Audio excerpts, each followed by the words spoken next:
नमस्कार, मैं दीपक कुमार आप सभी का स्वागत करता हूँ दादा चैनल। दोस्तों, बिहार में गरीबों, वंचितों एवं पिछड़ों का नेता, तथाकथित नेता लालू प्रसाद यादव जी, जिन्होंने अपनी पूरी राजनीति जीवन, पूरा राजनीति जो कैरियर है, वह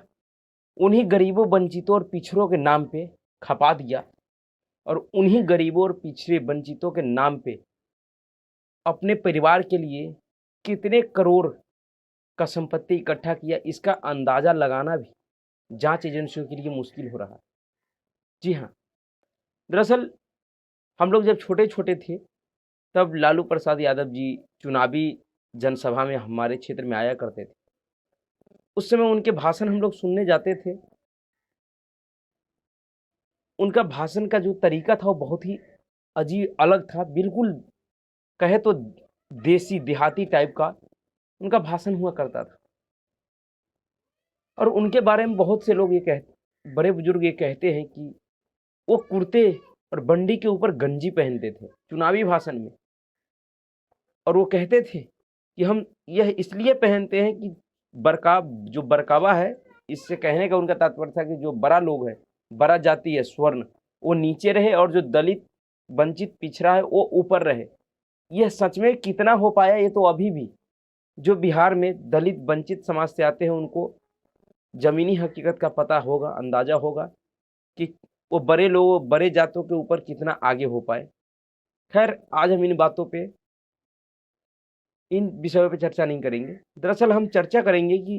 किस तरह से बिहार में लालू प्रसाद यादव जी अपनी पूरी राजनीतिक जो सफर रहा उनका, जितने दिन वो सत्ता में रहे, उस सत्ता के दौरान किस तरह से उन बिहार की गरीबों के ऊपर, वंचितों के, मजदूरों के ऊपर राजनीति करके अपने परिवार के लिए अकूत धन संपत्ति इकट्ठा किए और अपने पूरे शासनकाल में बिहार के लोगों को जिस समाजवाद का नारा वो लोग देते थे और अभी भी उसी समाजवाद का माला जपते हैं उनके उनके पुत्र तेजस्वी यादव, उस समाजवाद ने बिहार के लोगों को दिया क्या? समाजवाद के नाम पे, जातिवाद के नाम पे सिर्फ लालू परिवार ने बिहार को लूट के, बिहार के जनता को लूट कर अपने परिवार के लिए अरबों खरबों का संपत्ति बनाया। जी हाँ, जिस बिहार में इतने लंबे समय तक शासन करने के बाद भी लालू प्रसाद यादव ने बिहार के लोगों को देश के दूसरे प्रदेशों में, देश ही छोड़िए, धरती के हर एक कोने में मजदूरी करने के लिए विवश किया गया, मजदूर बनने के लिए विवश किया गया, देश के हर एक दूसरे प्रदेशों में पीटने के लिए मजबूर किया गया। उसी प्रदेश के लोग जातिवाद के नशे में चूर होकर इन गरीबों के, दलितों के, पिछड़ों के नाम पे राजनीति करने वाले नेताओं को नेता मानकर उनको सपोर्ट करता रहा और उस सपोर्ट का वो किस तरह से अपने परिवार, अपने बच्चों के लिए संपत्ति इकट्ठा करने का काम किया, उसका खुलासा अभी 2004 से 2009 के बीच जब वो रेल मंत्री थे, उसमें नौकरी के बदले जमीन का जो घोटाला मामला है, उसमें जो ईडी का जो छापा पड़ा इनके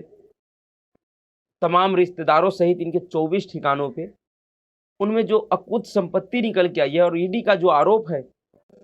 उसको अगर देखा जाए तो ये समझ में आता है कि किस तरह से इस देश में सिर्फ लालू प्रसाद यादव ही नहीं, जितने भी नेता जो अभी 1990 से जो राजनीति करना शुरू किए थे, सक्रिय राजनीति में आना शुरू किए थे, समाजवाद के नाम पे, दलितों के, शोषितों के, वंचितों के नाम पे, वो तमाम नेताओं ने किस तरह से सिर्फ अपने परिवार के अलावा किसी का भी भला नहीं किया।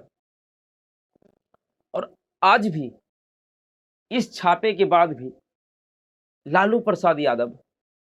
एवं उनका परिवार और देश के वो तमाम विपक्षी दल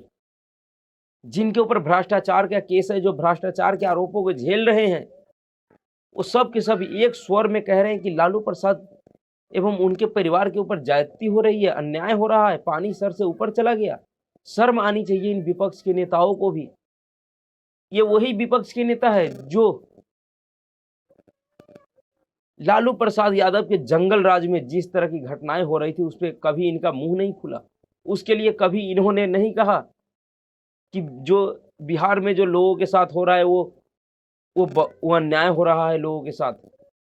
ऐसा नहीं होना चाहिए। लेकिन आज एक व्यक्ति के विरोध में ये तमाम विपक्षी दल और तमाम बड़े बड़े नेता, जो सो कॉल्ड बड़े बड़े नेता है जिनके ऊपर खुद ही भ्रष्टाचार का आरोप है, वो इस भ्रष्टाचारी एवं घोटालेबाज, जो घोटाले के आरोप में आरोपी है, सजायाफ्ता अपराधी है, उनका बचाव करने के लिए उतर गए। दरअसल इस छापेमारी में क्या क्या निकला, जो न्यूज अखबारों में आया उसके ऊपर भी अगर बिहार की जनता ध्यान दे तो उनको समझ में आएगा कि किस तरह से उनके नाम पे ये लोग धन कुबेर बनते गए। और अभी भी इनके बच्चों के पास, जिनके पास ना ही कोई बिजनेस है, ना ही इन्होंने कभी नौकरी किया, ना ही इनकी शिक्षा इतनी अच्छी है कि ये कोई पार्ट टाइम बिजनेस कर सके या कोई पार्ट टाइम इनकम कर सके, उसके बाद भी इनके पास अरबों खरबों का संपत्ति कहाँ से आया। दरअसल ईडी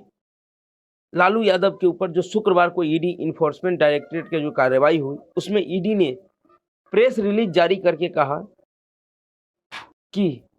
दिल्ली के New Friends Colony KD 1088 number का मकान messrs AB exporters private limited के नाम पर रजिस्टर्ड है। ये 4 मंजिला कोठी है जो तेजस्वी प्रसाद यादव और उनके परिवार के स्वामित्व वाली नियंत्रित company AB exports private limited का है, जिसका वर्तमान का जो मूल्य है वो 150 करोड़ से लेकर 200 करोड़ के आसपास है। पर इस बंगले को तेजस्वी यादव और उनके परिवार को कागज पे मात्र 4 लाख रुपये में मिला था। कल्पना कीजिए कि दिल्ली में जिस कॉलोनी का बात हो रहा है, न्यू फ्रेंड्स कॉलोनी, इस इलाके में कोई 4 लाख में आप एक झुग्गी झोपड़ी नहीं खरीद पाइएगा। और इनको इतना बड़ा मकान जिनकी कीमत अभी 150 से जो 200 करोड़ रुपये है वो मात्र 4 लाख रुपये मिल गया। समझिए किस तरह से राजनीतिक सत्ता का दुरुपयोग लालू प्रसाद यादव ने किए थे। उसके बाद ईडी की छापेमारी में पता चला कि रेल मंत्री लालू प्रसाद यादव और उनके परिवार द्वारा रेलवे में नौकरी दिलवाने के एवज में पटना सहित अन्य क्षेत्रों के प्रमुख स्थानों पर कई जमीनों को अवैध रूप से रजिस्ट्री कराई गई। इन जमीन का वर्तमान बाजार मूल्य 200 करोड़ रुपये से ज्यादा है। दरअसल जमीन घोटाला जब मामला हुआ था उसमें ग्रुप डी के घोटाले में ये सब रिश्वत ली गई थी जमीनों का। और बताइए ग्रुप डी में कितने, यानी ग्रुप डी में अक्सर वो लोग जाते हैं जो जिनकी पारिवारिक और शैक्षणिक स्थिति उतनी अच्छी नहीं होती है, वही लोग ग्रुप डी में अप्लाई करते हैं। कोई बहुत बड़ा पढ़े लिखे या बहुत बड़े पैसे वाले लोगों का बच्चे उसमें अप्लाई नहीं करते हैं। उन गरीबों से भी